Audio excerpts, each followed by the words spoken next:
A few years ago, I downloaded an app on my cell phone. I never used it. And the other day, I was just playing around, and I noticed it was on there, and I figured I'd just play with it and see what it did. And whoa, it was amazing what it does. You know, when you take a picture, you point it, and you shoot, and you take a picture of what's in the frame. And then you point and shoot and take a picture of what's in the frame. Well, there's this app that I've got called the 360 app. And what it does, I can stand right here and I can push a button and then I can do this, 360 degrees, and I can take a picture, and what it does, it makes a panoramic picture of everything in that 360 circumference. It's amazing. Wow, what are they going to think of next, I said. Then I thought, whoa, now hold on. If I go over here and I do the same thing, I got a whole different view. Then if I go over here and I do the same thing, I got a whole different view. Except there's one thing that's constant in all of those different views. And what is it? Me. And what is it about me that's constant? I am the center of that picture. I said, man, this is timely, because this is exactly what I'm trying to say Sunday. Because this two-part series this week and next week is about celebrating your true self. Why would you want to celebrate your true self? Well, the reason is simple. You're the center of your universe. Now, some people may say, well, I don't know if I like that or not. But it's true. Each one of us are the center of our universe. I found something that Eckhart Tolle said a few years ago in one of his books. He said, you are the universe expressing itself as a human for a little while. Then I found, a long time before Eckhart Tolle said that, Eric Butterworth, he said, it could be said and should be said that you are the universe celebrating itself as you. I like that. Then 2,000 years before Eric Butterworth said that, Jesus made a couple of statements like, I and the Father are one, and I tell you, anything I can do, you can do better. Whatever I do, you can do better. I and the Father are one. What does all that mean? Well, I found an article in the Science Digest from 2014, and here's the last paragraph from that article. It appears that a consciousness-based universe scarcely seems far-fetched. According to biocentrism, what we perceive as reality is a process that involves our consciousness. The universe is simply the complete spatio-temporal logic of the self, the behavior of subatomic particles. Indeed, all particles and objects are inextricably linked to the presence of an observer. That's me and you when we take the 360. The universe is fine-tuned for us, which is only explainable if we create the universe, not the other way around. You really are the center of the universe. Now, in the Bible, John chapter 10, verse 30, we find Jesus making that bold statement that I mentioned just a few moments ago. He said, I and the Father are one. Jesus was talking about what Eric Butterworth has introduced as the divine equation. I and the Father are one. One plus the Father are one. Or more simply put, 1 plus 1 equals 1. The divine equation represents the principle of what is known as universal unity. Jesus was saying, you're in the universe and you're a part within the whole.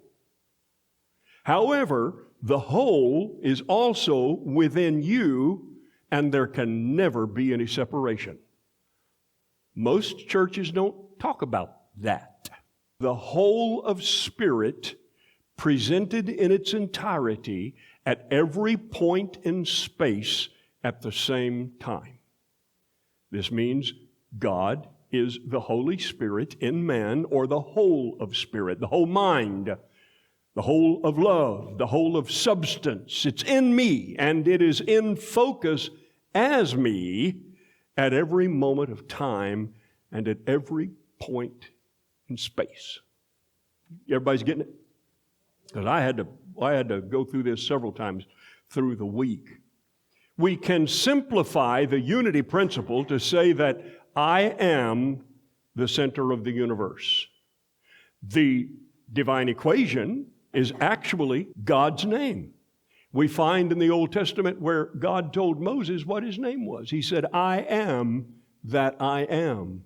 1 + 1 = 1. What he was saying was, I am, and that I am, and that I am, and that I am, that I am, and that I am. So I am the center of the universe, and this is cause for celebration. Charles Fillmore said, in fact, that life for each of us should be a journey in jubilance. I think this means that we're to celebrate life. More specifically, we're supposed to celebrate your true self. And there is a great need, after all, in the world today for people like you and me to have what I call a life party. A life party where we live out a practical and livable belief system. And I would encourage us to grasp that concept of leading everyone with whom we come into contact into a sense of unity with the infinite and with the infinite number of personalities that we live, do business with, and communicate with on a daily basis. If we learn to celebrate our true selves, we'll release that innate potential within us, that innate potential for love and wholeness of mind and body and serenity of spirit and happy and prosperous living and creative fulfillment of the person that we were created to be in the first place. There's only one presence and one power in the universe, God, the good, omnipotent. That's a staggering statement. There is only one presence. To hell with the devil. There's only one presence. There's only one power in the universe. And that presence and power is God, the good, omnipotent. If we really comprehend that, we realize that power, God power, is with you and me and in you and me at every moment of the way. And whenever we turn our thoughts to God, we become one with that power and without limitation. So, we're celebrating your true self. To celebrate means you have a party. So I'm inviting you to have a party for your true self. Are you afraid of having this celebration of your true self and nobody showing up? Do you fear that others might not be as excited as you are about you being the center of your universe? Would you like to throw a life party every day and have people excited to be with you? Well, if you do, I want to be your party planner this morning. I want to suggest to you 2 or 3 things that I came up with that will guarantee results. This guarantees you that people will want to come to your party when you celebrate your true self. First, be a center of love. Can't fail. Foolproof. It has to work because that's just the way it is. In the modern world of Facebook and Twitter, it's easy for us to become confused about who we are and what we stand for and all that kind of stuff. At the close of 2018 and the beginning of 2019, our country has become ultra-polarized, socially and politically. It's not uncommon for one of our very dear, lifelong, closest friends to post something on Facebook and say, if you don't agree with me, defriend me. And that's devastating, traumatic to many of us, especially if we disagree with them, but we've been their friend all their life. It doesn't make sense, but it happens every day. I'll confess to you that there have been times in the past when I've been caught up in that fray, I promise you. But a while ago, I determined that I wasn't going to do that anymore. Just wasn't going to do that anymore. I realized that I don't have to be trapped in that divisiveness. So I decided to take a stand for unity. I also will have to admit to you that on a daily basis, I battle that battle. Rarely does a day go by that I don't jump on Facebook and I'll read something that one of my friends wrote and it'll just get all over me. And I'll sit down and I'll type out a response and I'll set the record straight. But you know what I do now? Once I write it all out and I get it out, I take a deep breath and I put the cursor at the very end of what I wrote, and one digit at a time, I hit the delete button until it disappears. Then when it's gone, I smile, close it up. I got it out of my system, but it didn't create divisiveness. Edwin Markham wrote a wonderful poem that most of you have probably heard, one of my favorite. He drew a circle that shut me out. That's that friend that said, defriend me if you don't agree with me. Heretic, rebel, a thing to flout. That's what he called me when he said, defriend me. Then guess what I did when I deleted one step at a time? Love and I had the wit to win. We drew a circle that took him in. It's my prayer that every one of us will draw a much larger circle of love than we've ever drawn before, and include and bless persons and groups of persons that have been hurt and neglected, faith challenged, anybody that hasn't learned yet to recognize their true self. I think we should achieve what I call a level of consciousness of transcendence. I propose to you that this is our spiritual responsibility. If we've been enlightened, if we've seen the light, and we're all about living our spiritual lives from the inside out, it's our spiritual responsibility that instead of getting caught up in discord, we dissolve those concerns in a time of quiet meditation, and then in our mind's eye, we draw a circle around the entire situation, whatever it is, including yourself. All parties, all sides, everything coming into your sanctuary of consciousness. And because it's your party, then you easily overwhelm them with love. And this will dissolve the differences, and it'll open the way for understanding and communication. So be a center of love, and people will come to your party. The second thing I wanted to propose to you is bless all persons and all parties.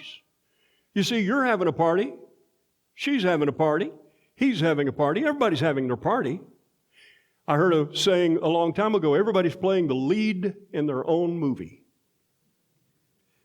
We're all having our own party. So I bless you and I bless your party. The world desperately needs to feel radiant love.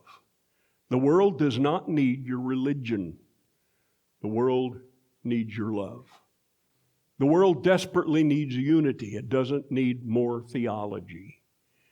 By blessing others, we're not trying to change anybody without first changing their consciousness. Eric Butterworth said, it's useless to appeal to a person's mind if his mind has had no part in shaping the convictions to which he so tenuously holds. So by blessing others, we become what I call meta-missionaries. We're beyond, more than just a missionary. In Mark 16, Jesus said, go into the world and preach the good news. What good news? Well, for the meta-missionary, that good news is pointing others to the righteousness of right thinking, pointing others to the Christ within. It's realizing the love of our own Christ self, and then being a transmitter of that love, living love from the inside out. And with enough centers of love around our nation, we can help evoke wise actions by the government and bring unified support to the people. Divisiveness will never achieve that. And then the last thing I want to suggest to you this morning is stop using common sense. Huh? You laughed? Stop using common sense? Okay, you've made those mistakes all your life. You've done it more than once. You fell off the wagon multiple times. You've had several failed marriages and businesses. The list goes on and on and on. We all have our repeatable offenses and weaknesses. Common sense tells you that's going to happen over and over and over again, and you just can't help it. Common sense says, everybody knows you can't trust people. Common sense says, men are all alike. Common sense says, that's just like a woman. And the list goes on and on and on. Stop using common sense. I like what Eric Butterworth called the uncommon sense way. It's when you and I find enough of our true self, the Christ within, to stop this backward thinking, so much so that we're able to truly renounce our past, transcend past performances, and progress toward the best version of ourselves we can be. It is in recognizing that every person, including you, is uncommon, unique, individual, with great depth of potential that we are able to move beyond wars and conflicts. You realize it's only because we have been able to transcend beyond our past that the human race was able to move out of the caves into a more common and spiritual and better future. Common sense tells you that conditions are incurable. Common sense says some students are ineducable. Some criminals are beyond help. But in every field, there have emerged people of commitment who have had the uncommon sense to believe in the divinity of man and who have done the impossible by releasing undreamed of potential. I read a story about a kid who started drawing at a very early age. He drew and drew and drew, and as he grew up, he just wanted to do nothing but be an artist. He started his own business.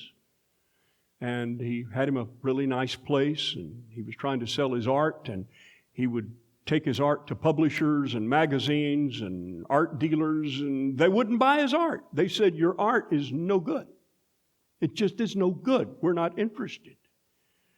After so much rejection, he wound up losing his place of business. He wound up renting a little place that had a dark, dirty, dingy basement. And he set up his little art shop in that basement where it was rat and mice infested. He went down there to begin drawing, and he became enamored by the mice and the rats, and he started drawing them. And it ultimately got to the point that all he was drawing were mice and rats. Two of those mice became Minnie and Mickey Mouse. This young man became a legend. How? Because he would not take no for an answer. In some way that we can't even comprehend, he was in touch with his true self. He knew the potential he had, and he took what he was given and he made something of it. Now, kids, they can teach us great lessons, because kids, they don't know the difference. I love it when kids meet kids and they've never met each other before, and they're not like us adults. They just run up to each other and smile and have a good time. I was trying to figure out what I could do to get that point across, and lo and behold, a video popped up. And this kid right here has gotten in touch with his true self. He doesn't know the difference. All he knows is his potential, and I just thought it might be inspirational to all of us to watch this video this morning.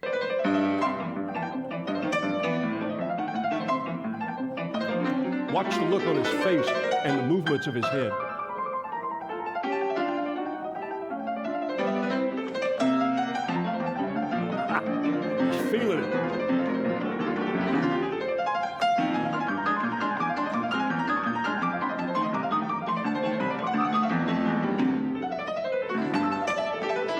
having a party.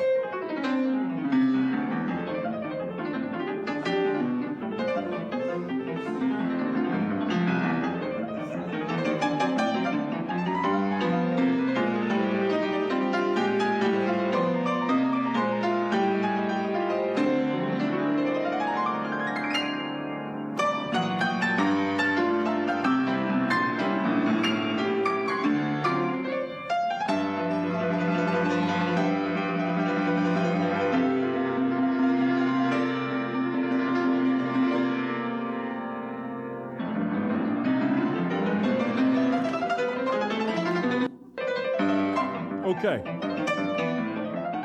That's what you're going to feel like when you have your celebration of your true self.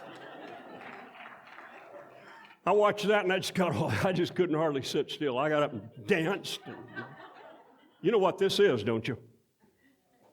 This is a brook dance. A little river dance.